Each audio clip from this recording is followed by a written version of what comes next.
I'm Chris Carter of the Locked On Steelers podcast, and I'm here at Acrisure Stadium after the Steelers have won again 2016 over the Tennessee Titans, advancing to 5-3 here on the season. It was another wild, crazy fourth quarter comeback game that Kenny Pickett pulls off again. And listen, I'm running out of ways to explain why he is so bad in the first three quarters of a game and missing wide open guys and just doing things that just seem like, wow, he's not that good, and then turning it on in the fourth quarter. I charted him I think he was 5 of 7 for 47 yards and a touchdown in the fourth quarter, giving him a 129.17 passer rating in the fourth quarter. I think coming into this game, he had maybe the third best fourth quarter passer rating in the NFL. It is insane what he does when the fourth quarter goes into play. But before the fourth quarter happened, there was a lot that went into this game. First of all, the Steelers get their first opening drive touchdown of the season.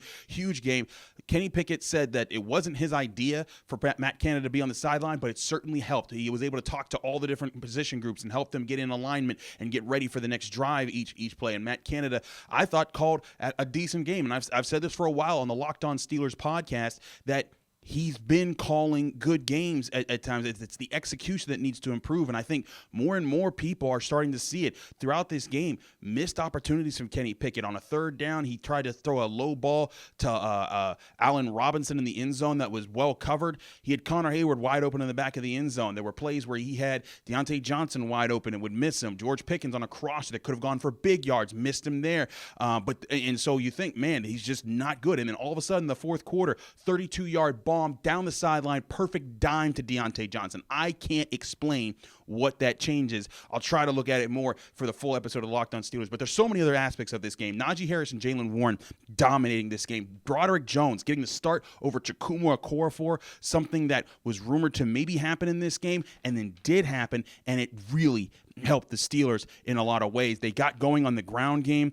Warren, 11 of 88, 11 carries, 88 yards, no touchdowns. Najee Harris, 16 carries, 69 yards, and a touchdown. Both major factors. The Steelers as a team, even with Kenny Pickett losing a yard on his kneel down at the end of the game, 30 carries, 166 yards, 5.5 yards per carry. That's more of the bully ball that the Steelers want to play. You'd still like to see them run the ball more and do more of that, and maybe they will moving forward, but a very good sign there. Diontae Johnson getting his first touchdown, that was huge. But we also have to talk about this defense that really got after it in this game. When you go back and you look at how they played Will Levis, first half, it was looking really scary. Will Levis was on fire. He was throwing the ball all over the place, and you were wondering, man, is he gonna have a big game with this one? And he finished 22 of 39 for 262. Not terrible numbers there, but Quan Alexander. I talked to Quan Alexander. I talked to Joey Porter Jr. I talked to TJ Watt. Everybody said the same thing. They said at halftime, they realized we have to communicate better. We have to talk more. We have to get it out. And one thing that Joey Porter said, as well as TJ Watt, they both agreed on this. They realized they needed to adjust to not having Minkah Fitzpatrick on the field. And it wasn't just the play component of that. It was the talking component. It was making sure everyone was on the same page, over-communicating on the field to make sure that everyone was in the right spots at the right times to get all the right adjustments. And when that happened in the second half, they took over. They were able to limit the Titans, and I thought that was a big advantage for the Steelers in this one. And when they made that switch, I thought that was a big advantage to them in this game. Levi Wallace had solid coverage downfield.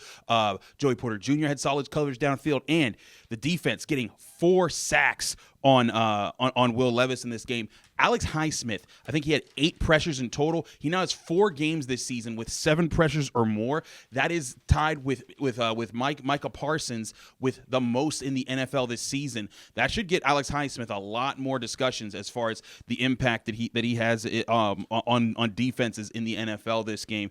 No doubt about his impact. The Steelers lose Cole Holcomb at linebacker to a nasty knee injury, but Landon Roberts steps up, becomes the leading tackler. 9 tackles, 1 tackle for loss. Really helped to limit Derrick Henry in this game. Keanu Neal also had 7 tackles. Cam Hayward's return definitely felt. 6 tackles, a tackle for loss. Big in there. But the biggest thing that again, you see Alex Highsmith, 2 sacks. TJ Watt, 1 sack. Marcus Golden, another sack. 4 sacks from your edge rushers. Huge, again, for this Pittsburgh Steelers defense to get pressure at the right times. And at the end of the game, Will Levis trying to get a comeback. It's Quan Alexander who gets the interception. Steelers linebackers playing out of their minds to help them push forward. And now you got to wonder a lot of things right now. You got to wonder, hey, are the Steelers able to keep building on this offense? We've been asking that question all season long after wins. They're 5-3. They get to face a Packers team right here at home 2 Sundays from now. They get 10 days off. I heard Cam Hayward coming out off the field saying, I can really use these 10 days. The old guy getting his first game back in action, getting a little bumps and bruises in, but he was fine otherwise. I think this Steelers team, the one thing that you continue to see is this Steelers team finds its grit, finds its way to fight through tough, adverse situations, and that is a very good sign for this football team. Again,